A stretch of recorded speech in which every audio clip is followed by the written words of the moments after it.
नमस्कार. मी कृष्णा देवानंद बोरोजकरी, आरळी पंचायत समिती मधून सदस्य म्हणून निवडून आलेलो आहे.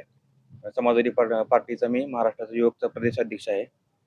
नुकत्याच झालेल्या आताच्या जिल्हा परिषद पंचायत समिती निवडणुकीमध्ये आमचा जिल्हा परिषदचा पाठिंबा तानाजीराव सावंत साहेबांना आमचा पाठिंबा आहे आणि पंचायत समितीसाठी मी सभापती म्हणून इच्छुक आहे.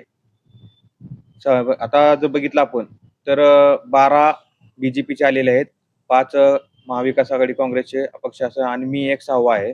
असे टोटल एकूण 18 जागा आहेत. परंतु BJPमध्येच 3 गट पडलेले आहेत. त्यातल्या काही नाराज गट माझ्या संपर्कात आहे.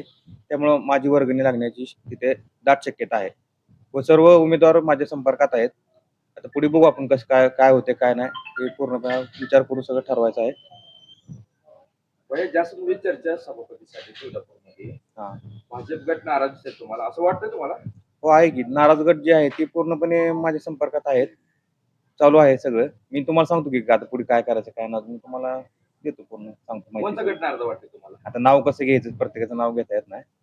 कारण भाजपमध्ये 3 गट पडलेले आहेत. ज्या 3 गटामध्ये तिघाला वाटतं की बाबा मला सभापती व्हायचं, ह्याला वाटतं मला व्हायचं, तिसऱ्या गटाला वाटतं मला व्हायचं. असा विषय अपक्ष लोक आहेत ते अपक्ष लोकांची भेट घेतली. भेट घेतली की माझी. नियोजन चालू आहे. अजून पण इलेक्शन अजून डिक्लेअर नाही. डिक्लेअर व्हायच्या टायमाला मी तुम्हाला सांगतो पूर्ण माहिती कशी काय. तुळजा तुमच्याकडे बघण्यात आलेला आहे आणि सभापतीचा दावेदार म्हणून तुमची चर्चा जास्त आहे. काय सांगा? हो चालू आहेच. नियोजन सगळं चालूच आहे पूर्णपणे. सगळे गाठी-भेटी चालू आहे सगळ्या मेंबरांच्या सगळ्यांचं बोलणं झालेलं आहे सगळ्याचं. पण आता अजून पुढची घडामोडी अजून काय होणार आहे हे अजून माहित नाही. त्यामुळे आपण मी तुम्हाला सांगतो सगळी माहिती काय होणार आहे काय नाही.